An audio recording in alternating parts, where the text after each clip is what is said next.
Well, this episode of Star Wars Rebels, titled Breaking Ranks, I believe was the title of the episode. And, real quick, it was a good, solid episode. It was better than Fight or Flight. Not really anything too exceptional about it, but it was a nice, good, decent episode. But again, the fact that there wasn't really anything to propel it into greatness, then it was a little disappointing, considering it was following up on the previous episode, which introduced the Inquisitor, which I really liked. But again, there were some strong points, there were some weak points, there was perhaps a little bit of missed opportunity. But I'll get to that in a second. Now, the plot of this one is, I actually like the way that this opened. The plot of this one is that this crew, the main crew, is trying to stop this transport of a lightsaber crystal by the Empire. And in order to do this, they need some kind of decoder card or something from an Imperial officer who happens to be stationed on this training base, which is a section of the Imperial Academy. Which the Imperial Academy, if you remember, Luke wanted to go join in the first Star Wars movie, but I digress. That's God, I'm a dork. Anyway, Ezra infiltrates this place. He goes undercover as one of the cadets, and these guys are basically being trained as stormtroopers. And the way that the way that their training was actually set up, it reminded me of the bounty hunter episode of the Clone Wars, where they were in the box and they were kind of going through this dangerous initiation to go on this mission. I wonder if that was intentional. Probably, or at least partially, maybe. But yeah, along the way, Ezra comes across two potential friends, and he learns that maybe being in the Imperial Academy is a lot more dangerous than just being a stormtrooper and being put on the front lines. I mean, because the Inquisitor eventually shows up, so there's the question of why is he there? Yeah, like I said, it. Regarding the opening, it was the way that the episode opens is that Ezra has already been in the Imperial Academy for weeks, and he's like one of the star cadets, and the way that it kind of opened without necessarily giving us a layout of the plan, the way it just kind of opened in mid operation, was actually kind of like, again, the opening to Return of the Jedi, where they already have this plan in place of how to rescue Han Solo from Jabba the Hutt, and they've already got this operation underway. It was a little like that. So yeah, I like how that was a nice callback to the original trilogy. B, it definitely saves you time in regards to having to exposit all of this information. Like okay, the Empire has this. We need to get this. Blah blah blah. I mean, it's explained to you. It is explained to you, but there's just not a long exposition scene at the beginning. I mean, you gradually pick up what the plan is throughout the first half of the episode, which, again, I thought was a really nice way to keep up the pace and maintain the tension. Because if you had devoted like 10 minutes to actually preparing for this operation in the beginning of the episode and had him not enter the Imperial Academy until later on, then I think the episode would have felt very rushed.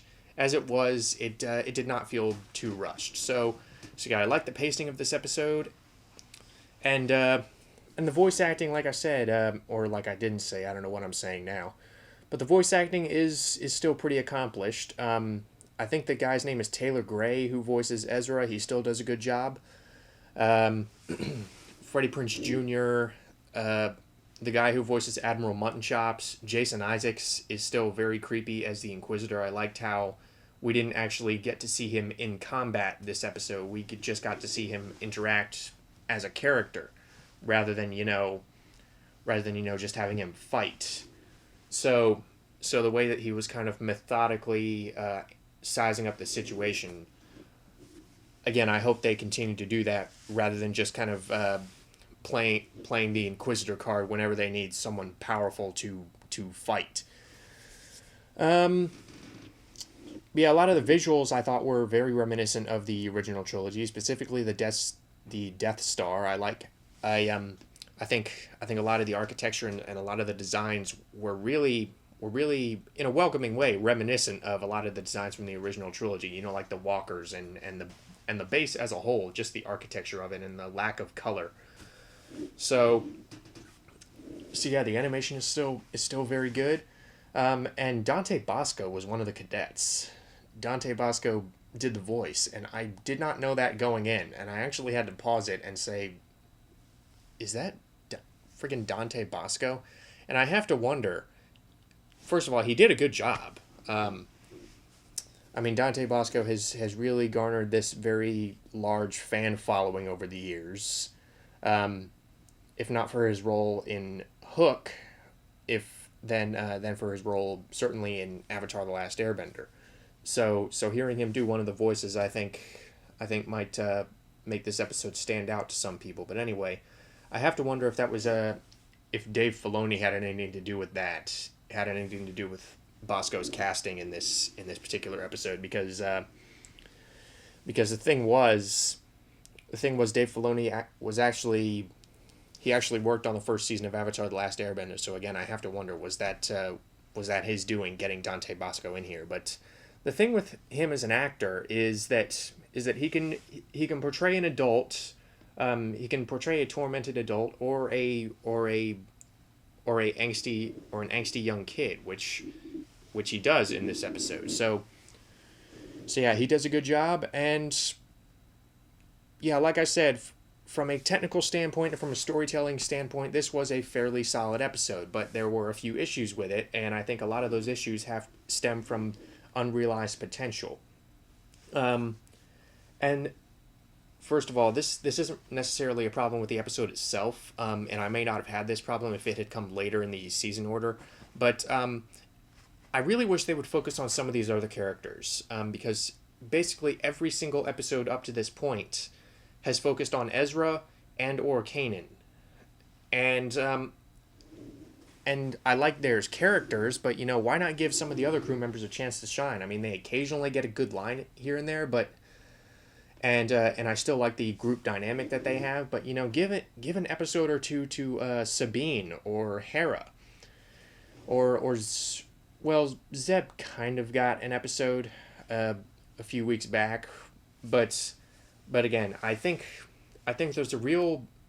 there are a few missed opportunities here with utilizing all of these characters, and yeah, you could argue Ezra is the main character, and he's basically the Luke Skywalker of this group. But think back to the original Star Wars. Was Luke the only one who got to shine? No. I mean, they got Han Solo, they got Princess Leia, they got the droids, they got Chewie, they got Yoda, Obi-Wan.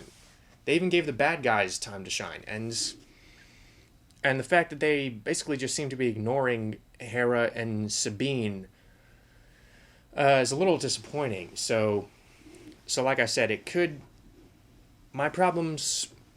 That problem is not specific to this episode. It's just a pattern I've been noticing that I hope they fix somewhere down the line. And another episode is that, or another minor issue has to deal with, once again, the unrealized potential. I could have easily seen this being a clever commentary on, indoctrination, and I don't want to say it could have gone too dark or too serious, at the risk of alienating the kids watching, but, or I shouldn't use that phrase. I mean, kids' cartoons can speak to adults too, but I'm not really saying they have to go as dark as like the Hitler Youth in terms of allegory or comparisons to other forms of indoctrination or training, but I just feel like they could have given this whole scenario of the Imperial Academy more substance and more depth than they did. I know that sounds a little vague, but yeah, like I said, it was just a very basic episode, not really a whole lot to it. They still got the high adventure aspect, this overriding feeling of swashbuckling, and yeah, from a lot of standpoints, this episode was still good. It just wasn't great, and I just explained to you why I didn't think it was great. There wasn't really a whole lot to it aside from face value adventure, and I don't know, maybe you might want to insert a little bit more. I don't want to say commentary, but maybe a little more depth to some of these situations and scenarios if you really want to make your show memorable. So yeah, that's about all I got, and yeah, until next time.